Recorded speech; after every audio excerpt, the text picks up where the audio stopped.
can we talk about something? About the stupid tobacco laws. Go I ahead. don't know if you guys, Go ahead. I don't know if we've talked about it much. This is a podcast. You can talk about whatever you want as long as we told you beforehand what not to talk about. Well, I was just wanted to talk about it. Anyway, yeah. So now the tobacco laws are statewide or nationwide. I think it's like everywhere in the country. It's 21 and over. We talked about this before, but I don't really agree with that. It's stupid. I don't agree with it either. I disagree completely. Honestly, like, you're 18 years old, you're an adult, and now I gotta wait to smoke a fucking cigarette, but I can get drafted to World War III? Like, come on, guys. That's literally the argument I always put out there. You can get drafted at 18. Like, And here in Missouri, which sounds I talked to awesome. my mother about this shit too, bro. And she was like, "Well, yeah, 21 is really your what really is the adult, quote unquote adult age." I'm like, not really. I mean, why do you have to be 18 to fucking, you know, Why do you get your driver's license at 18? right? Like your Why get your class A. driver's license at 16? You know what I mean? Why get drafted at 18? I still feel I like mean, a you kid. can get I'm drafted 20 at years 17. You're old. gonna be over in the fucking. I'm 20 years old and I feel like a child. Right. Cause I can't go by. I mean, I got plugs and shit I- now. It's different now, but I mean, like- we all do. I mean, if we all have I a mean, I nicotine can just addiction, walk we straight find your into way. the vape store and be like, hey, 6 nick of lemonade watermelon. All right, See, and I get the employee discount too. Ooh. Come on. what man. really bothers me about it is that, like, I here got in plugs. Missouri, so there's a law here in Missouri where we have a conceal and carry law, which is totally out of the picture. We don't have one. I don't know why I said we did. We have one. I in Ohio. I can walk into a gun store and buy one without a permit and carry it without a permit, but I can't go and buy a pack of cigarettes at 18. Yeah, you can go I feel kill like people, that's- but you can't Kill- smoke a cigarette and yourself. relieve yourself with all that nicotine, dude. Yeah, I don't. Well, the biggest thing about it that really bothered me was that I was already 18 before the law came into effect. I was buying nicotine products before this came about. And the stupid thing about it is that literally 1 week I could have went and got it, and I went and bought some pods for my Juul, and then the next week they're like, we can't sell this to you, you're not 21. And I don't get that, because it's like, well, obviously there's a reason. Okay, I understand the reason why people do that, or why the government or FDA, FTC, whatever, I understand why they have laws, or they're trying to make laws to push this into effect, because it's obvious that, you know, teen vaping and teen smoking is a big deal. But this has been going on for years and generations. We've had people starting smoking cigarettes at 15, 16, and then smoking cigarettes for the rest of their life. So Asper, Wow. me and my boss at my job talked about this yesterday. Basically, we were talking about World War III drafting and shit, and he brought up the fact of I brought up the fact of how I'm 20 and I let him know I vape and shit. And I'm like, yeah, I vape. That's why I'm always out in the car on my break. Like, I'm not gonna go into the bathroom and go.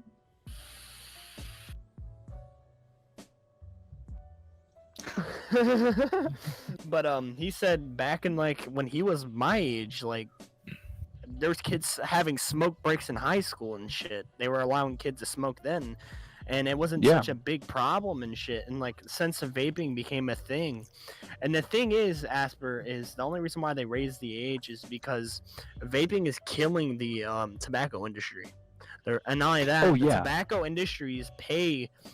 They pay like luxury tax, like that's not luxury taxes, but they pay the It's basically the same thing. Yeah. they pay They're- the they're U.S. paying the government to yeah. so they can sell their tobacco. Yeah, make more money off of Yeah. tobacco products rather Yeah, than so a. that's I why don't the know- government I don't is know changing the about- laws and I don't know shit. about So that, because some tobacco companies do own some of those big companies. yeah, I think it's Marlboro owns but no, a Juul. What it is, bro, people are freaking out over the fucking mainstream media saying, "Oh well, e-juice is hurting people" and stuff like that. It's just because those fucking kids are buying Juul pods in those fucking It's in those like it's Juul pods and Salt Nick.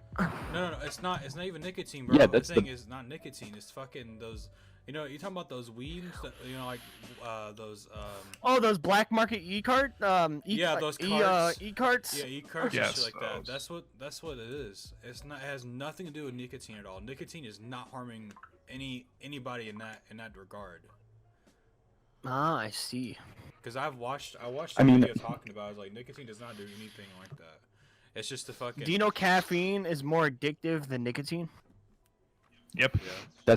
that's true, but like that's what the government says. It's like they have the argument and they have the counter argument of the reason it's so nicotine is so addicting because we have it in such high doses now that we can just vape all the time on like or 5.0%. And it's not. The and thing is, bro, it's crazy, man. It's not targeted towards kids, man. This shit was never targeted towards kids. Kids just like it because it has fucking like a flavor to it. That's the reason why I like it so much. Well, the reason I like it, it's not because of like say extra flavors or like any of that stuff. It's like I just do it. It's like it's not cool to me. It's not something I'm like, oh, I appeal to this because my friends do it, so I do it. Yeah, exactly. Okay, It's so I can something- admit it's like someone this. smoking a cigarette. I can admit this though. My sister, my mom, my brother. My brother is the one that introduced me to vaping. I was smoking cigarettes, Black and Milds, and all that shit before I started vaping. So he introduced me to vaping. And I started vaping at 14. That's a bad age to do it, but I was smoking cigarettes then too. So I still smoke cigarettes every now and again, and I know it's not good for me, but I still do. You know, and it's something that you shouldn't do, but I do it anyway. It doesn't, like, there's always a back door to that shit. That's what I'm trying to say. Like people can like fucking buy like e-cigarettes, or not cigarettes, sorry, e-vape, anything like that. They can buy that shit through a back door, have someone else go buy it for them. Black market and shit like that. That's what they should go after, man. They should go after all the fucking cartels and shit. That's where most of our shit's going. Well, that's what happens with like weed. That's Well, why. the only that's reason why weed marijuana got illegal is because Big Pharma started making aspirin and stuff.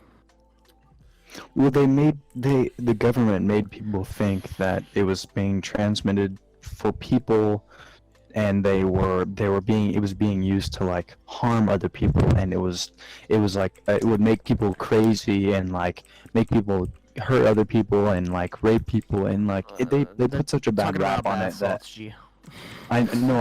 I'm talking. They're literally telling people like, "Hey, this is what is happening," and the people are so blind to it. They're like, they've never done it themselves, so they're like, "This is probably true because I don't know. So who am I to say that they're right, or who am I to say that they're wrong?"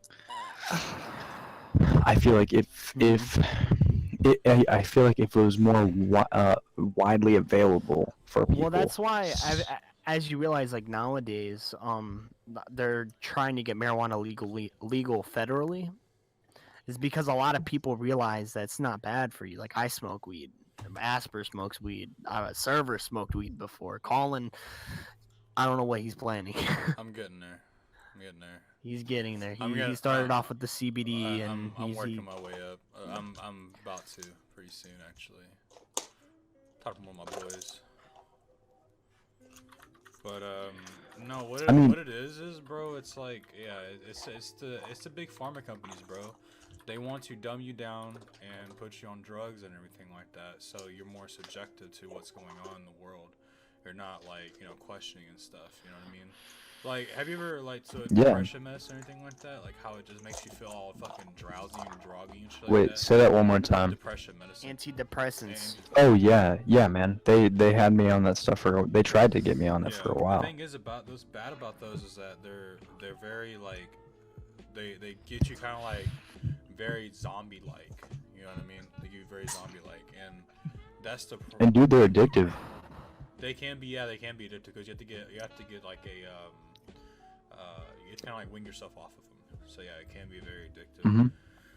But It's highly addictive. drugs in general, man. Like drugs in general, though. It's not even just that. Like, I mean, pain medicine. Look at pain medicine. You know what I mean? Like, pain medicine, like OxyContin. There was a drug. Do you have to? Huh? Do you have to get off of like with OxyContin? I know what you're about to say. Like with OxyContin, you have to take a pill to get off of the addiction of the oxys, right? Yeah. Exactly. Yes. Yeah, that's called methadone or Suboxone. Yeah, it's horrible, man. Yeah, and okay, so little controversial topic. My mom and I have an argument about this every single time I bring it up. She is a recovering addict. She did drugs like my whole life. She now takes methadone. She's been doing it for like 6 years now, 5 years now, and she is a firm believer that that is what helped her get off of that, and she doesn't want to get the methadone yet because she said that it's a mental, like she's addicted to that, but that's kind of dumb because it's like you're completely voiding out the fact that you were addicted to this one thing because now you're crazily addicted to another you're just legally getting high with.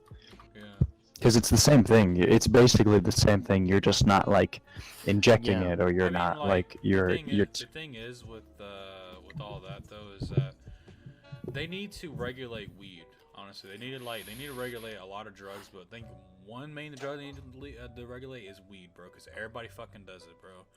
And like, and the thing, have you ever played Red? What I'm trying to tell you is basically that because the reason why they need to regulate it is because there people like drug dealers, stuff like that, are starting to lace that shit with like other things like fentanyl, stuff like that. So right, that's why they need to regulate it mainly. Well, the only reason why a lot of those people are using the methadone, with methadone, oh, not methadone, with the marijuana, I dabble in drug business. When I'm off work. Hopefully nobody from my job hears me. Don't fire me. I've had encounters with many plugs and dealers and shit like that, where they say the only reason why they lace that shit is so they get hooked on their shit, nobody else's shit. So that's why they lace it with stuff like that. So they have a consistent business. And so if they legalize that, it kind of eliminates that, but at the same time, we're going to still have those people selling it, but then that way they're not going to jail for 10 years. Well, no doubt. And not only that, a lot of people in the state of Ohio alone has been getting released off of their marijuana charges because the government's like, hey, they don't need to be in prison for marijuana possession. We're legalizing it pretty soon. Yeah, no. That's doubt. a really. Oh. I would say no doubt, bro. They should definitely. I mean, yeah, there's gonna be drug dealers still. I mean, it's not gonna eliminate everything. But it's not gonna eliminate the dealers that sell weed, but the thing is, it's. But at least why? But at least do that? But at least if they do regulate it, there'll be shops and stuff like that. People will be more drawn to go to the shops rather than find someone on the street. You know what I mean? Let me call Jerome real quick. And honestly, bro, that's so much money for the government. If they think about it, they are making bank. Okay, listen. Like so many people smoke weed already. So here's the deal, though. So Colorado and I don't know if the bill's passed or not. I don't know. I haven't listened to it. They're working on passing the bill federally. Yeah, they're trying to do that right now. And what it is, they're gonna like reimburse the tax that comes from like you pay tax on on that when you buy stuff from the store. Like they're gonna reimburse that tax and put into like I forgot what community I forgot what communities it's supposed to go into. I don't remember. I think it's like for like charities and shit. I don't know what kind of charity events. I'm thinking which ones. Well, it's not just charity events; it's for the community as well. Like what they're planning to do is build parks and road repairs, like fun schools and stuff. Yeah. Fundraising for schools, all the typical communal stuff, the blue collar jobs, all that stuff. I have the edible fundraiser book. Do you want to help me sell them? Remember doing that back That's how. Bro, same back in the day, dude. Yeah, I was a kid, bro. Dude, I used to go. Like, bro, I'll door. sell you these these Mighty Mites chocolate bars. You see these on Reese's? lock. I never did. $1.50 right now. I never did them shits though, but yeah, I remember like. Dude, I had a problem with that as a young kid. I'd eat a candy bar every time my mom got paid and be like, pay. Oh, dude, I feel that. Pay. That was me with the Mighty Mites chocolate Pay. soup, for real. Pay? It's like one time I like ate like 25 of them, and I didn't tell my no. parents. And then my dad was like, "What the fuck is this, Spencer?" And I'm like, "It's business. It's." It's business. I ate my business. How many times did you have to mow the grass to pay that off? Oh, I didn't have to do anything. He was just like, "Don't do that again." Damn, And your I dad was like, chill "Cool." as fuck, dude. He was like, Dude, my dad would have whooped my ass. He would have grabbed like a big ass stick out of the backyard and started beating me with it. Yeah, I never got into those type Oh, of things. don't though. get me wrong. Yeah, don't get me wrong. I had a really bad childhood. I helped out fundraisers and shit, but I never really got into that type of fundraiser. I did one for churches and shit. I go to a fucking church camp, regretted it.